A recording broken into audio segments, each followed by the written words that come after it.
Hallelujah. सबको जय मसीह की। आप सबका स्वागत है मेरे यूट्यूब चैनल यीशु का संदेश में। आशा करती हूँ कि आप सब भले और चंगे होंगे। परमेश्वर के राज्य में आपका स्वागत है। धन्यवाद करते हैं परमेश्वर का कि उसने हमें अब तक संभाले रखा, रात को अच्छी और मीठी नींद दी, बुराई और बीमारियों से बचा के रखा। हालेलुया। धन्यवाद यीशु परमेश्वर। हमारी गलतियों को क्षमा करना बहुत बड़ा दान है। हालेलुया। धन्यवाद यीशु। धन्यवाद करते हैं परमेश्वर का कि उसने हमें अपने वचन पढ़ने का मौका दिया।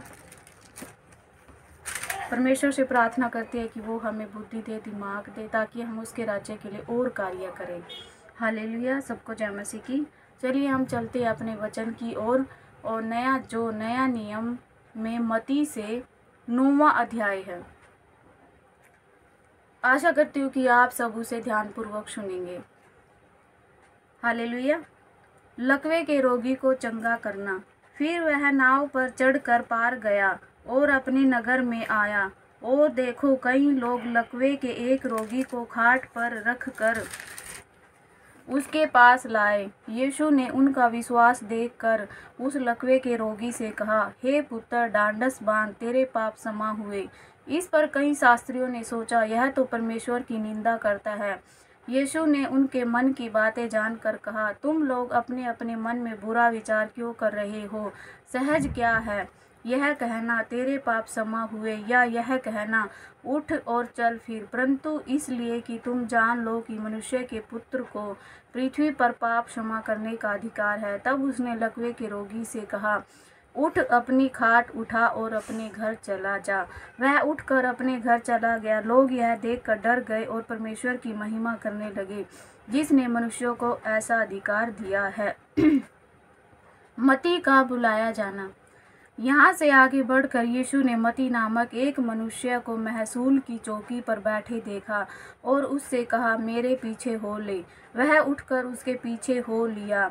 जब वह घर में भोजन करने के लिए बैठा तो बहुत से महसूल लेने वाले और पापी आकर यीशु और उसके चेलों के साथ खाने बैठे। यह देख फरीसियों ने उसके चेलों से कहा, तुम्हारा गुरु महसूल लेने वालों और पापियों के साथ क्यों खाता? यह सुनकर यीशु ने उनसे कहा, वैद्य भले चंगों के लिए नहीं, परंतु बीमारों के लिए आवश्यक है। इसलिए तुम जाकर इसका अर्थ सीख लो। मैं बलिदान नहीं परंतु दया चाहता हूँ, क्योंकि मैं धर्मियों को नहीं परंतु पापियों को बुलाने आया हूँ। उपवास का प्रश्न।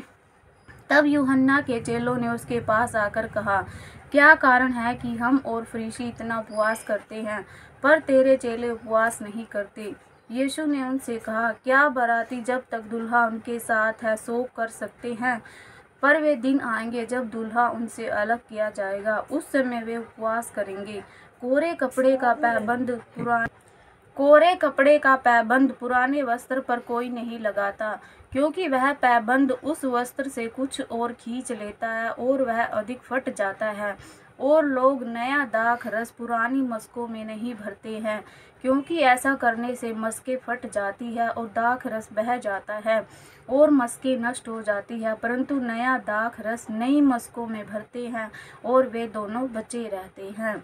मृत लड़की और बीमार स्त्री। वह उनसे ये बातें कह ही रहा था कि देखो, एक सरदार ने आकर उसे प्रणाम किया और कहा, मेरी पुत्री अभी मरी है, परंतु चलकर अपना हाथ उस पर रख तो वह जीवित हो जाएगी। यीशु उठकर अपने चेलों समेत उसके पीछे हो लिया।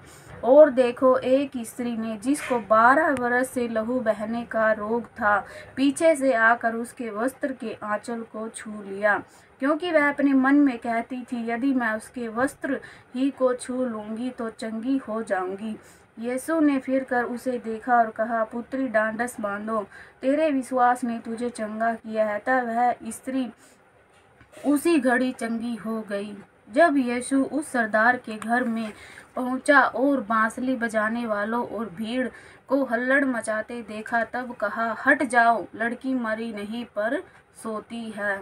इस पर वे उसकी हंसी करने लगे। परंतु जब भीड़ निकाल दी गई तो उसने भीतर जाकर लड़की का हाथ पकड़ा और वह जी उठी, और इस बात की चर्चा सारे देश में फैल गई। 2 अंधों को दृष्टिदान। जब यीशु वहां से आगे बढ़ा तो 2 अंधे उसके पीछे यह पुकारते हुए चले, हे दाऊद की संतान, हम पर दया कर।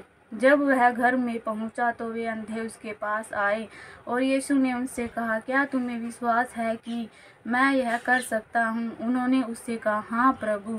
तब उसने उनकी आंखें छूकर कहा, तुम्हारे विश्वास के अनुसार तुम्हारे लिए हो। और उनकी आंखें खुल गई। यीशु ने उन्हें चिताकर कहा, सावधान, कोई इस बात को न जाने। पर उन्होंने निकलकर सारे देश में उसका यश फैला दिया। एक गूंगे को चंगा करना। जब वे बाहर जा रहे थे तो देखो, लोग एक गूंगे को जिसमें दुष्ट आत्मा थी उसके पास लाए, और जब दुष्ट आत्मा निकाल दी गई तो गूंगा बोलने लगा। इस पर भीड़ ने अचंभा करके कहा, इज़राइल में ऐसा कभी नहीं देखा गया। परंतु फरीसियों ने कहा, यह तो दुष्ट आत्माओं के सरदार की सहायता से दुष्ट आत्माओं को निकालता है, मजदूर थोड़े हैं। यीशु सब नगरों और गांवों में फिरता रहा और उनके आराधनालयों में उपदेश करता और राज्य का सुसमाचार प्रचार करता और हर प्रकार की बीमारी और दुर्बलता को दूर करता रहा। जब उसने भीड़ को देखा तो उसको लोगों पर तरस आया, क्योंकि वे उन भेड़ों के समान जिनका कोई रखवाला न हो, व्याकुल और भटके हुए से थे। तब उसने अपने चेलों से कहा, पके खेत तो बहुत हैं पर मजदूर थोड़े हैं।